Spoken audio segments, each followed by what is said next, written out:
നമസ്കാരം. മറയൂർ കോവിൽക്കടവ് ക്ഷീരോത്പാദക സഹകരണ സംഘത്തിലെ അഴിമതി സംബന്ധിച്ചുയർന്ന പരാതിയിൽ നടപടി വൈകുമെന്ന് സൂചന. പരാതിയിൽ അന്വേഷണം നടത്തിയെന്നും റിപ്പോർട്ട് ഉന്നതാധികൃതർക്ക് സമർപ്പിക്കുമെന്നുമാണ് അന്വേഷണത്തിന് നേതൃത്വം നൽകുന്ന ദേവികുളം ഡയറി എക്സ്റ്റൻഷൻ ഓഫീസറുടെ നിലപാട്. സംഭവത്തിൽ അന്വേഷണം നടക്കുന്നതായിട്ടാണ് വിവരം ലഭിച്ചതെന്നും തനിക്ക് ഇതുവരെ റിപ്പോർട്ട് ലഭിച്ചിട്ടില്ലെന്നും ക്ഷീരവികസന വകുപ്പ് ജില്ലാ ഡെപ്യൂട്ടി ഡയറക്ടറും വ്യക്തമാക്കി. സംഭവം വിവാദമായ സാഹചര്യത്തിൽ മറയൂർ വിഷൻ പ്രതിനിധി ഇന്ന് മൊബൈലിൽ ബന്ധപ്പെട്ടപ്പോഴാണ് ഇവർ ഇത്തരത്തിൽ പ്രതികരിച്ചത്. ഇതിനിടെ പരാതിക്കാരനെ പിന്തിരിപ്പിക്കാൻ ചില ചരടുവലികളും സജീവമായിട്ടുണ്ട്. ഇത് സംബന്ധിച്ചുള്ള ശബ്ദ സന്ദേശം പരാതിക്കാരനായ കണക്കായം സ്വദേശി ജോബിറ്റ് മറയൂർ വിഷന് കൈമാറിയിട്ടുണ്ട്.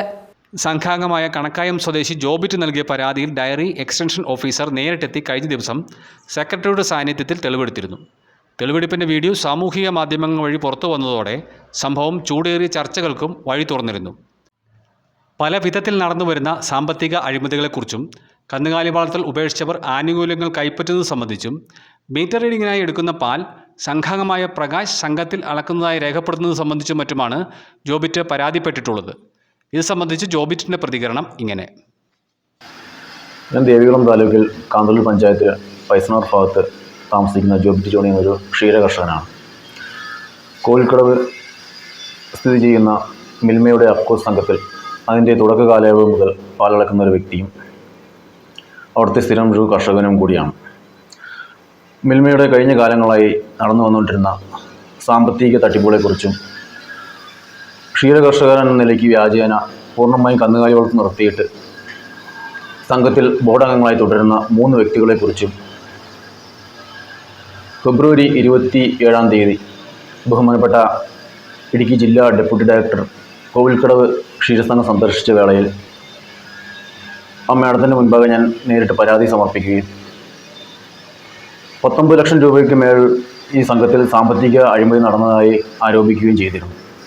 ഈ ആരോപണത്തിൻ്റെ അടിസ്ഥാനത്തിൽ മെയ് 19 ദേവികുളം ക്ഷീരവികസന ഡിപ്പാർട്ട്മെൻറ്റിൽ നിന്നും DO അന്വേഷണം നടത്തുകയും പരാതിക്കാരനായി എന്നെ സംഘത്തിൽ വിളിക്കുകയും എൻ്റെ ഭാഗങ്ങൾ കേൾക്കുകയും മറ്റ് ബോർഡ് അംഗങ്ങളുടെ ഭാഗങ്ങൾ കേൾക്കുകയും ചെയ്തതിനെ തുടർന്ന് ഞാൻ ആരോപിച്ച കാരണങ്ങളും പ്രകാശ് എന്ന വ്യക്തി പൂർണ്ണമായും കന്നുകാലി വളർത്ത് നിർത്തിയ വ്യക്തിയാണെന്നും സംഘത്തിൽ വരുന്ന എക്സസ് പാൽ 25 ലിറ്ററിന് മുകളിൽ വരുന്ന പാൽ അദ്ദേഹത്തിൻ്റെ പേരിൽ സംഘത്തിൽ വകമാറ്റി ഒഴിക്കുകയും ഇതിൽ നിന്ന് വരുന്ന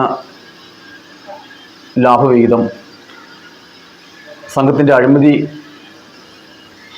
തുകയായ 19 ലക്ഷത്തിലേക്ക് വകം മാറ്റുകയും ഈ പാലിൽ നിന്ന് സർക്കാരിൽ നിന്ന് ലഭിക്കുന്ന ആനുകൂല്യങ്ങൾ പല ഡിപ്പാർട്ട്മെൻറ്റിൽ നിന്ന് ലഭിക്കുന്ന ഇൻസെൻറ്റീവുകൾ ഈ പ്രകാശ് എന്ന വ്യക്തിക്ക് സ്വന്തമായി ഉപയോഗപ്പെടുത്തുകയും ചെയ്തതിന് സെക്രട്ടറി വഴിവിട്ട ബന്ധം കാണിച്ചതായി ബോധ്യപ്പെടുകയും ചെയ്തു. ഇതിനെ തുടർന്ന് ബഹുമാനപ്പെട്ട ഉദ്യോഗസ്ഥ 10 ദിവസത്തിനകം നിയമ നടപടികൾ സ്വീകരിക്കുമെന്നും അഴിമതിക്കാരായ വ്യക്തികളെ ഉടൻ തന്നെ പുറത്താക്കുമെന്നും ഉറപ്പ് നൽകുകയും ചെയ്തിരുന്നു.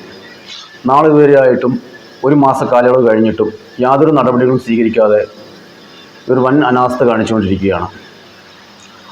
ക്ഷീരകർഷകരായ ഓരോ കർഷകർക്കും അവകാശപ്പെട്ട ഈ പൈസ പ്രകാശ് എന്നൊരു വ്യക്തിക്ക് വേണ്ടി സെക്രട്ടറി വകമാറ്റിയതിനെക്കുറിച്ച് കർശന നടപടി സ്വീകരിക്കണമെന്നും ഈ അഴിമതിക്കാരെ പുറത്താക്കി പുതിയ ബോർഡ് കമ്മിറ്റി തിരഞ്ഞെടുക്കണമെന്നും കർഷകനായ നിലയ്ക്ക് ഞാൻ അപേക്ഷിച്ചു പോകുന്നു.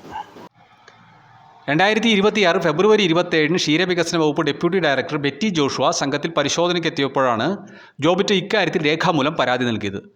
19 ലക്ഷം രൂപയുടെ തട്ടിപ്പ് നടന്നതായിട്ടാണ് പരാതിയിലെ പ്രധാന ആരോപണം. 5 വർഷത്തോളമായി അനർഹർ ഇൻസെൻറ്റീവ് ഉൾപ്പെടെയുള്ള ആനുകൂല്യങ്ങൾ കൈപ്പറ്റുന്നുണ്ടെന്നും വേണ്ടത്ര സാങ്കേതിക പരിജ്ഞാനം ഇല്ലാത്ത ആൾ സംഘത്തിൻ്റെ കെട്ടിട നിർമ്മാണത്തിന് 6 മാസം സൂപ്പർവൈസറായി ജോലി നോക്കിയെന്നും ഈ വകയിൽ ദിവസം 1200 രൂപ വീതം ഇയാൾ കൈപ്പറ്റിയെന്നും ജോബിറ്റ് ആരോപിച്ചു. സംഘത്തിൽ 800ഓളം അംഗങ്ങളും പുറമേ നിന്നുള്ള 400ഓളം പേരും ഉൾപ്പെടെ 1200ഓളം പേർ പാൽ നൽകി വരുന്നുണ്ടെന്നും ജോബിറ്റ് പറഞ്ഞു. സംഘത്തിലെ മികച്ച ക്ഷീര കർഷകരിൽ ഒരാളാണ് ജോബിറ്റ്. ദിവസം 130 ലിറ്റർ പാൽ വരെ സംഘത്തിൽ അളന്നിട്ടുള്ള ജോബിറ്റ് ദേവികുളം ബ്ലോക്കിൽ ഏറ്റവും കൂടുതൽ പാൽ അളന്ന ക്ഷീരകർഷകൻ, മികച്ച യുവ ക്ഷീരകർഷകൻ എന്നീ വിഭാഗങ്ങളിൽ അവാർഡുകളും സ്വന്തമാക്കിയിട്ടുണ്ട്.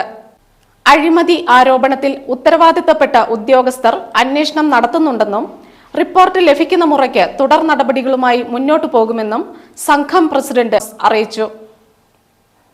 News desk Marayoor vision.